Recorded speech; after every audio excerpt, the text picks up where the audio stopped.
De cette journée du 11 septembre, il reste à Manhattan comme une empreinte indélébile. En 20 ans, New York n'a rien oublié du traumatisme, seulement fait son deuil.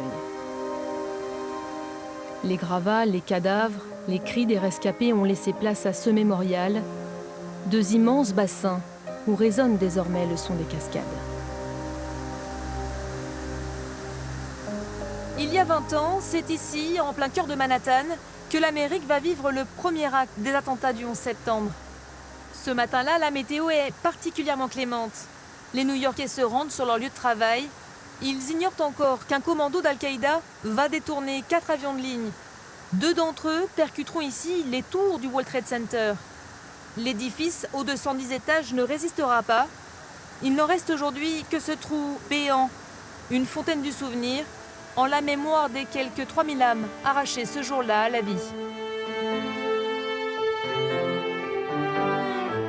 Une succession de noms auxquels il faut aussi ajouter ces autres lignes. En 20 ans, des centaines d'autres victimes ont été honorées sur cet autre mur. Nous sommes à 1 heure de Manhattan, au mémorial dédié aux premiers répondants. Ces pompiers, ces secouristes, ces professionnels du bâtiment, décédés après avoir développé diverses pathologies. John Field, lui-même amputé d'une partie du pied après une blessure à Ground Zero, leur dédie aujourd'hui sa vie. Il y a 12 ans, j'ai créé ce parc pour honorer tous ceux qui sont morts de maladie suite au 11 septembre. Toutes les victimes reconnues par la loi de compensation James Zadroga que nous avons fait voter à Washington, D.C. Ces hommes et ces femmes de tout le pays, portant ou non l'uniforme, étaient ce que notre pays avait de plus beau à offrir il y a 20 ans. Des héros ? Oui, des héros. Non seulement nous honorons ces victimes, mais nous nous assurons que l'histoire ne sera jamais déformée. Ces hommes et ces femmes venus de tout le pays sont tombés malades et sont morts après avoir accompli un acte héroïque. Après ces attaques, après le 11 septembre, c'était votre principal objectif d'obtenir un fonds de compensation pour ces victimes ? Bien sûr, j'ai sillonné les couloirs du Congrès pendant 15 ans. Ça a été compliqué ? Oui, très difficile. Nous refermons ce chapitre selon nos conditions et nous nous en allons avec dignité et classe. Je devais me battre pour moi-même, mais aussi pour des dizaines de milliers d'autres personnes. Nous avons finalement obtenu la prise en charge de nos soins par l'État et une compensation financière, mais plus le temps passe, plus les choses empirent au sein de la communauté du 11 septembre, parce que les gens vieillissent, tombent de plus en plus malades et continuent de mourir. Notre gouvernement n'a pas été à la hauteur. On nous a menti et donc nous avons décidé de nous battre en retour. Après l'effondrement des tours, des dizaines de milliers de répondants viennent prêter main forte à Ground Zero. Ce jour-là, c'était chaotique. Quand on est arrivé à Ground Zero, c'était comme dans un film.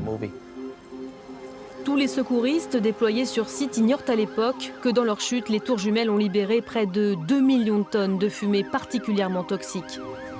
De l'amiante, du béton pulvérisé, des particules de verre aussi. Comme beaucoup d'autres, en plein chaos, Mike part avant tout à l'urgence. J'étais jeune pompier à l'époque et je n'avais pas beaucoup d'expérience. Quand les tours se sont effondrées, le pompier qui me formait et avec qui j'étais censé passer la journée s'est tourné vers moi et m'a dit « Tu te rends compte du nombre de collègues que nous venons de perdre ?» Est-ce que vous avez eu peur à ce moment-là ? Bien sûr que j'ai eu peur. Quiconque vous dirait le contraire vous mentirait. On fait ce travail pour aider les gens, mais on reste des humains. Travailler sur Ground Zero pendant autant de jours, autant de nuits, j'imagine que ça a été dur et qu'en plus, vous ne portiez pas de masque à ce moment-là. Vous savez, vu l'ampleur de la situation et le nombre de personnes qui avaient besoin d'aide, se sentir mal à l'aise, saigner ou ne pas pouvoir respirer était si insignifiant au milieu de ce chaos. Nous ne pensions qu'à sauver le plus de gens possible. Je suis tombé malade très tôt dans ma vie. J'ai commencé ma carrière jeune, j'ai contracté à 32 ans une maladie rare appelée la sarcoïdose, que beaucoup d'autres contractent encore aujourd'hui, mais il y a aussi des cancers et d'autres types de maladies. Vous portez votre ancien uniforme de pompier. Qu'est-ce que ça vous fait? Qu'est-ce que vous ressentez d'être ici? C'est comme si je n'avais jamais cessé d'être pompier quand je porte cet uniforme. Ne plus pouvoir exercer mon travail, c'est ce qui a été le plus difficile pour moi, parce que c'est une famille, et ce sont les plus belles personnes que j'ai pu rencontrer dans ma vie.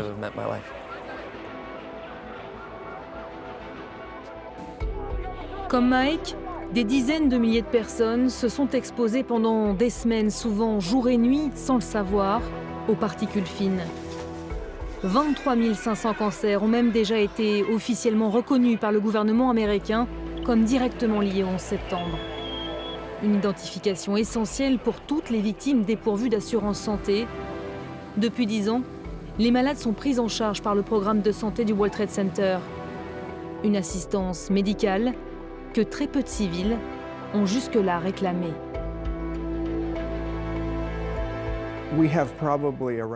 Nous comptons environ 12 à 15 000 civils dans notre programme de santé. Les civils ne sont pas aussi organisés que nos premiers répondants qui, eux, venaient d'organisations bien établies. Donc, nous essayons de toucher ces personnes, de les informer sur ce service que le gouvernement a créé spécialement pour eux. Et nous leur disons, s'il vous plaît, manifestez-vous. Au total, un peu plus de 110 000 personnes se sont déjà déclarées. D'après les projections, le bilan humain post-attentat devrait bientôt dépasser les 3 000 morts du 11 septembre.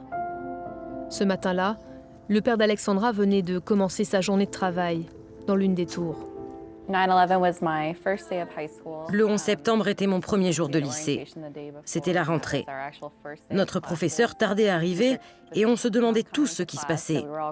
Finalement, elle est arrivée et nous a dit qu'un avion avait percuté le World Trade Center et que si quelqu'un était directement concerné, il devait se rendre dans le bureau du proviseur. Ramenée à la maison par ses grands-parents, Alexandra, âgée de seulement 13 ans, met un certain temps avec sa mère à réaliser ce qui est en train de se passer. Je devais faire quelque chose. Je ne pouvais pas rester assise à la maison. Il fallait que j'aide ma mère. On est allé d'hôpital en hôpital. Il y avait de longues files d'attente et nous avons cherché le nom de mon père dans les listes d'admission. Mais bien sûr, il n'y était pas. Et après tout ça, vous avez décidé de travailler pour le département de la sécurité intérieure. Après les attaques, je voulais vraiment comprendre ce qu'il s'était passé, comprendre aussi les éléments déclencheurs, quelles avaient été les failles de sécurité qui nous avaient empêchés de nous protéger. Donc quand le département de la sécurité intérieure a été créé en 2002, j'ai tout de suite su que c'était ma place. C'est là que je devais travailler.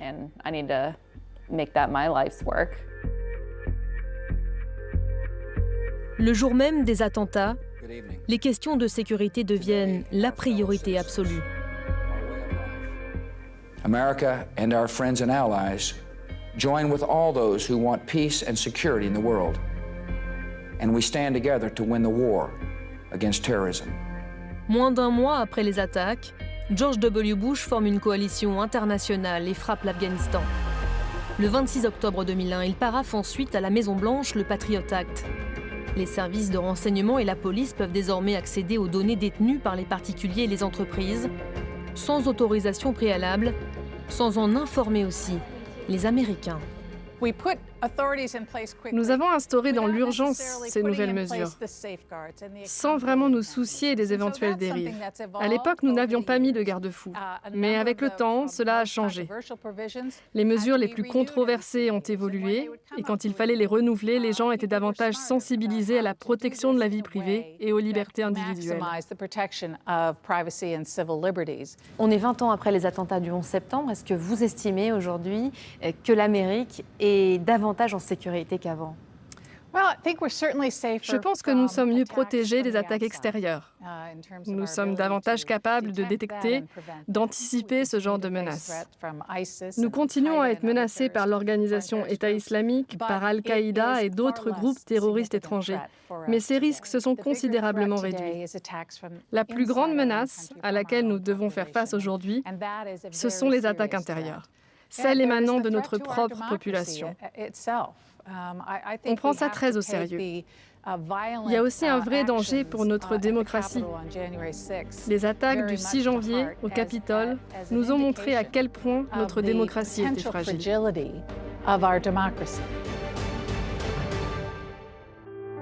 Les mesures instaurées il y a 20 ans pour faire rempart au terrorisme n'ont-elles pas joué un rôle dans cette fracture ? Dès le lendemain du 11 septembre, au nom de la sécurité intérieure, la communauté musulmane se retrouve du jour au lendemain pointée du doigt et secrètement espionnée.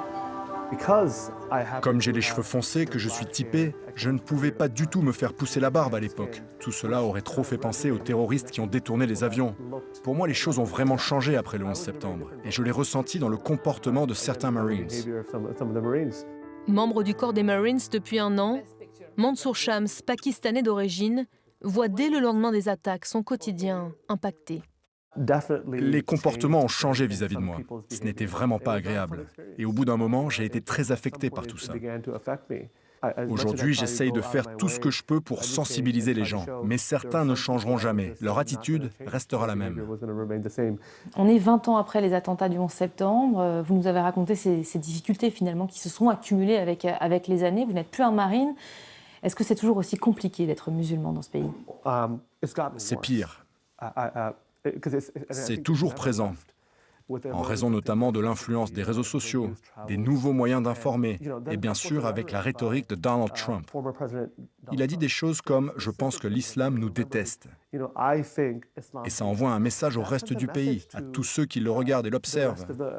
Ça envoie le message que les musulmans sont de mauvaises personnes. Et même si on ne représente même pas 1% de la population, même si des musulmans sont morts pour ce pays. Est-ce que vous pensez aujourd'hui que l'éducation est la clé peut-être ? Je sais bien que beaucoup d'Américains ignorent beaucoup de la communauté musulmane des États-Unis. J'interviens dans des lycées, des universités, des écoles privées, des écoles indépendantes, des agences gouvernementales, partout. On a un énorme travail à faire sur l'éducation. Je pense que l'enseignement, dès l'école élémentaire et le collège, est nécessaire pour sensibiliser nos étudiants aux différentes cultures. Le monde a changé. L'immigration n'est pas une mauvaise chose. Éduquer pour ne pas reproduire les erreurs du passé. Un leitmotiv désormais pour Mansour, mais aussi pour une partie du corps enseignant américain. Le 11 septembre était censé être mon premier jour en tant que professeur stagiaire à New York. Je me suis réveillée et j'ai entendu parler d'une attaque sur le World Trade Center. Je n'arrivais pas à y croire. Quand j'ai commencé à aborder le 11 septembre en cours, c'était d'abord un travail de mémoire pour aider mes élèves à traverser la douleur d'un tel événement. Beaucoup avaient des proches concernés. Mais avec les années, ça a changé. Maintenant, mes élèves ne s'en souviennent même pas. J'entame ma 20e année d'enseignement. Je fais cours à des élèves qui n'étaient même pas nés à l'époque. Cette génération Z, nous l'avons pendant notre reportage rencontrée. L'immense majorité des jeunes interrogés affichait beaucoup de distance et une grande méconnaissance de ces événements.